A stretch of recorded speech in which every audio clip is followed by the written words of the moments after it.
செய்திருக்க? சரி, தமிழ்நாட்டு மக்களுக்கு என்ன செஞ்சிருக்கு? விடியல் தருவோம் சொன்னாங்க ஆட்சிக்கு வருவதற்கு முன்னால். விடியல் தந்தாங்க. 3 முறை மின் கட்டணத்தை ஏற்றி விட்டையே. ஏற்ற மாட்டோம் என்று மாதம் ஒரு முறை மின் கட்டணம் எடுப்ப முடியும். ஏன் கம்யூனிஸ்டுக்கார தோழை ஊதுகுழலாக இருக்கிறாயே? உனக்கு மான ரோசம் வெக்கம் எதுவுமே இல்லையா? உனக்கு எதுக்குடா கொள்கை? உனக்கு எதுக்குடா கம்யூனிஸ்ட் பேர்? எதுக்கு கட்சியை கலைச்சிட்டு திமுக போய் கிளை செயலாளர் மாறி எத்தனை போதை பொருள் இன்னைக்கு 19 பேர் நேற்று கைதுங்க. மாணவ செல்வங்க என்ன புதுசா வச்சிருக்கான். நாங்க மேடையில சொன்னா எங்களை சும்மா சொல்றாருன்னு வாங்க. கஞ்சாவிலே விதவிதமா போத கஞ்சா மிட்டாய், கஞ்சாவிலேயே ஆயில், கஞ்சாவிலேயே ஒரு இது இருக்கும் பைப்பு, அதுல ஊற்றி அது இழுக்கிறது புகை வரும். நம்ம பிள்ளைகளை எதுக்குங்க அனுப்புறோம்? எங்க வேகாத வெயில்ல பெரிய அதிகாரிகளாக வரணும், இன்ஜினியராக வரணும், டாக்டராக வரணும் அனுப்புன நாம கனவோடு இருக்கிற நம்ம பிள்ளைகள் இன்றைக்கு போதைக்கு அடிமையாக்கிக்கிட்டு இருக்காங்க. இதுக்குன்ற ஒரு 1000 போலீஸ். நான் நினைக்கிறேன் நீ ஸ்டாலின் இல்லாதனாலதான் இந்த நடவடிக்கை எடுத்து. ஸ்டாலின் இருந்தா நடவடிக்கை எடுத்துக்க மாட்டான். போன் வந்திருக்கேன் அதெல்லாம் வேணாம் வேங்க அப்படின்னு. ஸ்டாலின் அமெரிக்காவிலே கொஞ்ச நாள் இருக்கணும், வைத்தியம் பார்த்துட்டு வரட்டும், ஏன்னா வைத்தியம் பண்ணிட்டு வரட்டும். ஏன்னா அவர் இல்லாதனால பாருங்க முழுமையா வந்துருச்சு. என்னன்னா வச்சிருந்தாங்க, எவ்வளவு பொருள் வச்சிருந்தாங்க, இன்னைக்கு யாரு ஏஜெண்டா செயல்பட்டாங்க, அத்தனை பேரும் பிடிச்சிருக்காங்களே. ஏன் இதுக்கு முன்னால பிடிக்கல? தமிழ்நாட்டு மக்களுடைய விலைவாசி இன்னைக்கு எவ்வளவு இருக்கு? அரிசி விலை இன்னைக்கு வாங்குற அளவுக்கு இருக்க? 80 ரூபா 90 ரூபாய் ஆகி போச்சுங்க அரிசி. இதை கட்டுப்படுத்த இந்த அரசாங்கம் என்ன செஞ்சிருக்கு?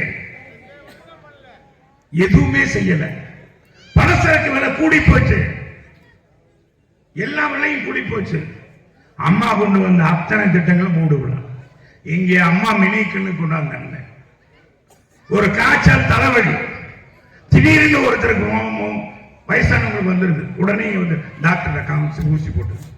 இதே தனியார்ட்ட போனா 500 ரூபாய் 1000 ரூபாய் ஆகும். இல்ல ஆட்டோவில் கொண்டு போகணும். நம்ம கீழே மாத்தூர்ல குடிமங்கலத்தில் பாத்தீங்கன்னா, குடிமங்கலத்தில் ஒரு நம்ம காலத்திலே கொண்ட சுகாதாரம், ஆரம்ப சுகாதாரம் இன்னைக்கு நடத்த அது மிகப்பெரிய அளவுக்கு. நானே 54 லட்சம் ரூபாய் கொடுத்து கட்டணம் கட்டி முழு நேரம் டாக்டர் மருத்துவம் இன்னைக்கு பிரசவம் பார்க்கிற அளவுக்கு இன்னைக்கு செஞ்சிருக்கோம். என்ன செஞ்சாங்க? இங்கே வரும்போது போட்டிருக்காங்க நிதின் கட்கரியை பத்தி இங்க நம்மகிட்ட ஒரு பாலம் கட்டுறது கொடுத்து. ஏன் லூசு பயிர்களை கம்யூனிஸ்டுக்காரங்க உங்களுக்கு கொஞ்சம் கூட வெக்கமான ரோசனை.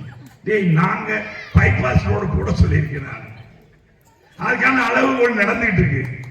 இதை ஆர்ஜினம் ஆத்து ஓரத்துல இதை எடுத்த இந்த சக்தி மாரியம்மன் கோயில் இடிபடுவோம். எத்தனை இடங்கள் இடிபடும்? நம்ம பழைய தலைவருடைய வீடெல்லாம் இடிபடும். இங்க மட்டும் இல்ல, மேலமாத்தூர்ல இடிபடும். எனவே இதுல வேண்டாம், அகலப்படுத்த வேண்டாம். இது நம்முடைய காலத்திலே வந்த உருவாக்கணும் திட்டம். சுற்றுச்சாலையாக 80 அடி ரோடாக கொண்டு வரும்.